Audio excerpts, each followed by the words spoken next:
안녕하세요. 책 데이트 시간입니다. 오늘은요, 아주 커피 향 나는 그런 책을 하나 읽고 리뷰를 할까 합니다. 책 제목이요, 꿈꾸는 커피 회사 이디야 이야기 커피 드림이란 책입니다. 맛있고 향기 나는 커피 이야기 시작하겠습니다. 제가 며칠 전에 이디야 커피의 재미있는 기사를 하나 읽었거든요. 그래서 그거는 잠시 후에 소개를 해드리겠습니다. 이 책을 쓰신 분은 이디야 커피의 문창기 대표이신데요.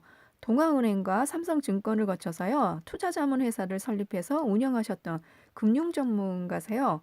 그런데 어떻게 해서 커피 회사를 운영하게 되셨을까요? 궁금하시죠? 처음에 이디야를 인수하게 된 사연이 있습니다. 증시 상장 및 기업 인수 합병을 전문으로 하는 유레카 벤처스를 창업한 지 얼마 되지 않았을 때요. 오래 알고 지내던 지인이 회사로 찾아오셨대요. 그래서 사업에 몰두하다가 놓친 건강과 가족을 되찾고 싶다면서 2001년에 창업한 커피 프랜차이즈 회사를 매각해 달라고 이렇게 의뢰를 했다고 합니다. 그 회사가 바로 이디야였던 거죠. 2004년 초에 서류를 검토하고 현장 실사를 위해서 매장을 찾았는데요. 다른 매각 예정인 기업들과는 조금 분위기가 다르다는 것을 느꼈다고 합니다. 가맹점주들의 표정이 한결같이 밝았고요.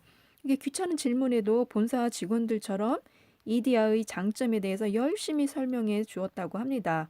그런데다가 차의 커피나 뭐 이런 음료들의 가격도 저렴했고요. 맛도 좋아서 경영만 잘하면 좋은 기업으로 성장하겠다는 그런 생각이 들었다고 합니다.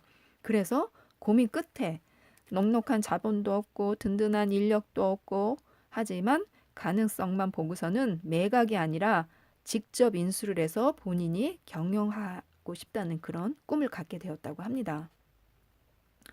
저는 이 글을 읽으면서 운이 이런 식으로도 풀리는 건가 하는 생각을 했습니다.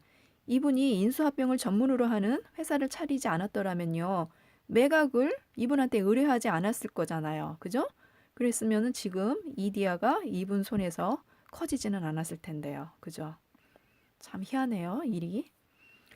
그렇게 인수를 하고 2004년 첫 출근을 해서 직원들에게 함께 열심히 회사를 키워서 5년 후엔 전 직원이 해외로 워크숍을 가자고 말을 합니다. 그리고 2009년이 되었을 때 회사 사정이 기대만큼 좋지는 않았는데요. 약속을 지키기 위해서 3박 4일 일본으로 떠났다고 합니다. 전 직원이요. 문 대표님은 책에서 5년 전에 그 약속을 뭐 기억하는 직원은 없겠지만 약속을 했던 나 자신은 기억하고 있었기 때문에 약속을 지키기 위해서 떠났다 이렇게 적고 계신데요. 제 생각에는 모두 기억하고 있었을 거라고 확신합니다. 열심히 일해서 5년 후에 해외로 워크숍을 전 직원이 가자는 말을 그것도 새로 바뀐 대표가 첫날 한 약속인데 누가 그거를 잊고 있겠어요? 그죠? 잘 지키신 거예요, 약속을. 그래서 지금의 회사가 성장해서 크게, 그래서 지금의 회사가 있는 거고요. 2010년 베이징 워크숍 때 또 선언을 하시네요. 저렴한 가격에 맛 좋은 커피를 갖고 있으니까 전국 어디에나 공격적으로 가맹점을 개설하겠다라고요. 이는 2010년에 커피 전문점 붐이 일어난 것과 무관하지 않는데요. 그때까지 이디야는 매우 좀 보수적으로 가맹점을 늘렸다고 합니다. 안전하게. 가맹점의 수익을 최우선으로 한다는 원칙이 있기 때문에요. 가맹점의 월세 부담을 줄이기 위해서 이면도로에 위치한 소규모 매장을 열었다고 합니다. 그래서 2010년에는 88개의 가맹점을, 2014년에는 391개의 가맹점을 오픈을 했고요. 2017년에는 2,200개로 국내 최다 매장 수를 보유하게 되었습니다. 자, 여기서 이제 재미있는 이야기를 알려드리겠습니다. 아까 제가 이디야 기사를 읽었다고 했잖아요. 그게 재미있는 기사였거든요. 이디야에서 제공한 기사인데요.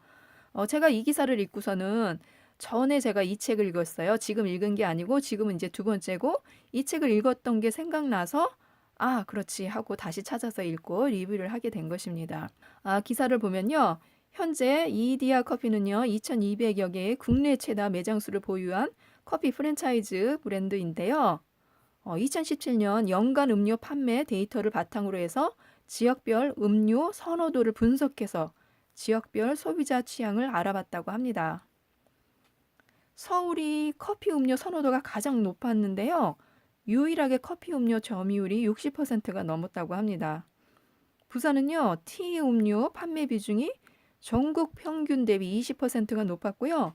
제주는 커피보다는 프레치노, 에이드, 과일 주스, 쉐이크 등 커피 아닌 메뉴의 점유율이 높았다고 합니다.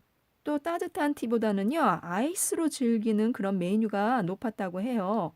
여행원분들이 많고 가족 손님이 많아서 그런 게 아닌가 저 혼자 생각을 해봤습니다. 또 충청과 강원은요, 대한민국 평균 입맛으로 고른 분포를 보인다고 합니다. 재밌죠? 지역마다 커피점에서 팔리는 음료의 색깔도 각양각색이고요. 이렇게 또 분석을 해서 알려주니까 재미있는 것 같아요. 다시 본론으로 들어가서요. 2005년에는 중국에도 오픈을 했지만 너무 이른 시기에 오픈을 해서 실패를 합니다. 그리고 2015년에는 시애틀의 스타벅스 플래그십 스토어를 방문했다가 자극을 받습니다. 그래서 논현동에 신사옥을 매입해서 이전을 하고요. 여기에다 이디야 커피랩을 만들어서 국내 최대의 커피 연구소로서 기존의 R&D 기능을 강화해서 커피 품질을 높여 나가는 동시에 복합 문화 공간으로 고객들과 이렇게 소통하려고 노력을 하고 있다고 합니다. 처음 인수하고 오랫동안 수익이 증가할 기미가 안 보여서요. 무작정 사무실에서 나와서 거리를 막 쏘다니다가 서점이 이렇게 눈에 보여가지고 서점에 들어가서 철학, 역사, 경영, 과학 등의 책을 수십 권 사서 2달 동안 집에서 책만 읽으면서 답을 얻기도 했답니다. 그렇게 회사가 성장하기까지의 과정, 도전, 성공, 실패에 관한 이야기가 담겨 있는데요. 저는 책을 읽다 보니까 이분의 어떤 따스한 품성과 또 직원을 가족처럼 생각하는 그런 마음이 느껴졌고요. 맛있는 커피를 만들기 위해서 진지하고 열정을 다해 노력하는 모습을 만나게 되었습니다. 꿈을 이뤄가는 멋진 모습에 반하게 되었는데요. 왜 우리가 커피숍에서 커피를 마시다 보면 나도 이런 커피숍 하나 갖고 싶다 이런 생각을 하게 되잖아요. 어떻게 하면 그런 꿈을 이룰 수 있을지 알고 싶다면 한번 읽어보시기 바랍니다. 이상 커피향 나는 책 데이트였습니다. 커피 한 잔 마셔야겠네요. 그죠? 감사합니다.